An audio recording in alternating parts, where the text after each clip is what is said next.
NSUI Telangana రాష్ట్ర committee ఇచ్చిన రాష్ట్ర వ్యాప్త విద్యా సంస్థల బంద్ పిలుపు మేరకు ఎన్ఎస్యూఐ జిల్లా నాయకులు హరీష్ వర్ధన్ ఆధ్వర్యంలో నర్సాపూర్ పట్టణంలోని పలు పాఠశాలలు కళాశాలలను శాంతియుతంగా బంద్ చేయించడం జరిగింది.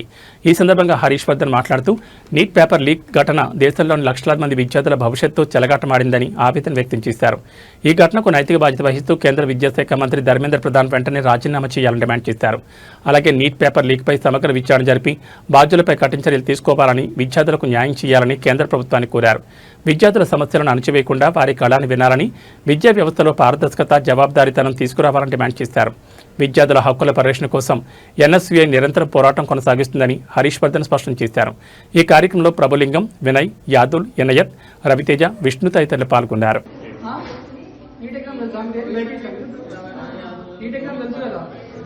ఎగ్జామ్ అయితే ఎగ్జామ్ ఎంట్రన్స్ ఉంటుంది కదా, ప్రతి ఇయర్ 2024 నుంచి చూసుకుంటే 24లో కానీ 25లో కానీ 26 ఇయర్లో కానీ పేపర్ లీకేజ్ చేస్తారు.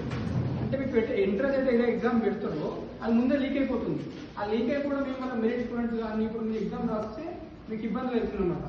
దాని మీదనే ఢిల్లీలో జంతర్ మంతర్లా గత 15 రోజులుగా 20 రోజులుగా ధర్నా కార్యక్రమాలు చేస్తూ, నిరసన కార్యక్రమాలు చేస్తుంటూ, శాంతియుతంగా నిరసన కార్యాలు జరుపుతుంటే విద్యార్థులను ఇష్టం వచ్చినట్టు పోలీసులు కొడుతున్నారు. దానికోసం మనం ఎన్ఎస్కే బంద్ విషయం రాష్ట్ర వ్యాప్తంగా దేశవ్యాప్తంగా కూడా విద్యార్థులు నిరసన శాంతియుతంగా జరుగుతుంటే ఈ మోడీ ప్రభుత్వం విద్యార్థులు అనేక ఇబ్బందులు గురి చేస్తున్నారు. కొంతమంది విద్యార్థుల ప్రాణాలు కూడా పోయినాయి. దీనికోసం మనం బంద్ పెట్టడం జరుగుతుంది. ఓకేనా?